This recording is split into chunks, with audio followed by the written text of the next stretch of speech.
All right, let's dive right in.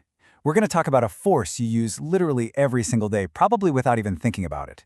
You know that invisible push that makes things spin and twist and turn? Yeah, we're talking about torque.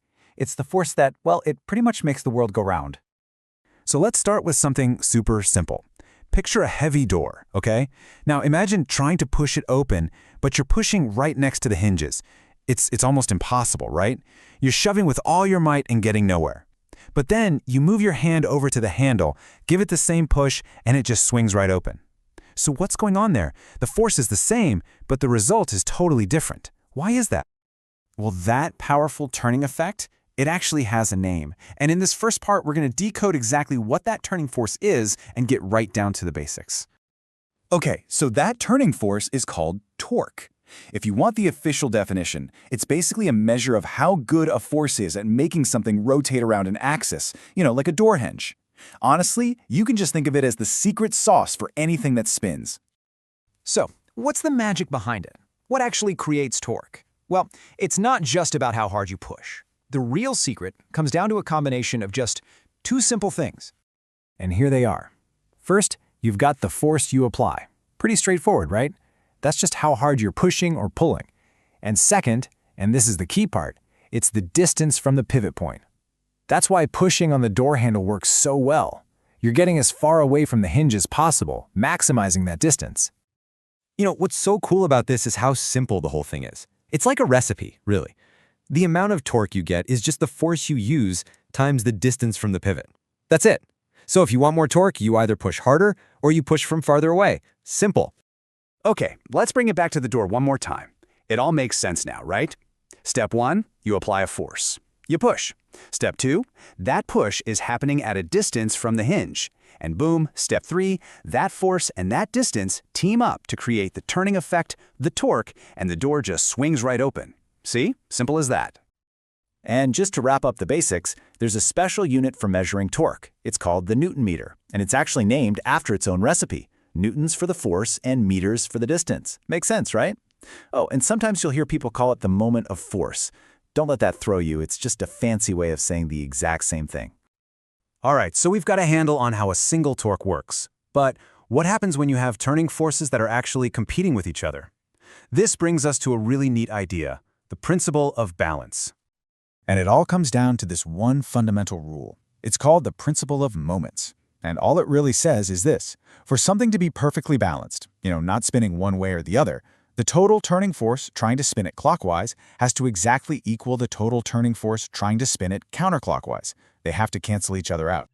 Now, I know that might sound a little, academic, but trust me, you've seen this in action a million times. Think about an old-fashioned scale at a market, the kind with two pans. How does this simple rule help us weigh stuff? It's actually pretty brilliant. So on one side, you have the oranges. Their weight is a force that's trying to pull that side down, creating a counterclockwise torque.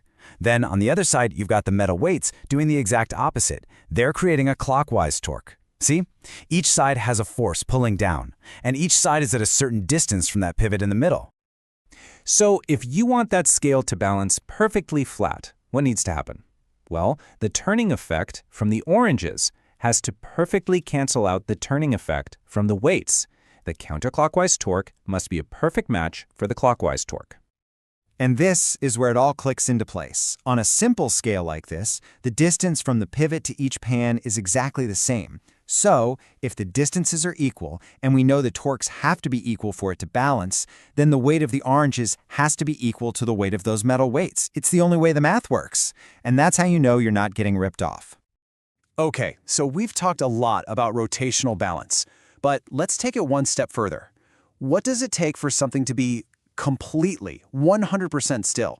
I mean, not just not spinning, but not moving from its spot at all. Well, it turns out there are two simple but totally non-negotiable conditions that have to be met. When both of these are true, physicists say the object is in equilibrium, which is just a fancy word for a state of perfect stillness. So here they are, the two golden rules. First, the net force on the object has to be zero.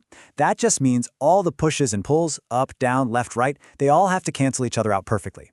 That's what keeps it from moving from place to place. And second, the net torque has to be zero. This is what we've been talking about. All the clockwise and counterclockwise spins have to be balanced. That's what keeps it from rotating. You need both of those to be true for something to be truly still. So what's the big takeaway from all this? Well, from something as simple as opening a door to weighing oranges at a market, torque is just everywhere. It's a constant part of our world. And once you get that simple little recipe, force times distance, it's not just about understanding physics. It actually gives you a new way to see this invisible force working all around you. And remember, this isn't just some abstract idea from a textbook. It's the wrench you use to tighten a bolt, it's the pedals on your bike, it's even what keeps planets spinning. So I'll leave you with this question. Now that you know exactly what you're looking for, where else are you going to spot torque at work in your world today?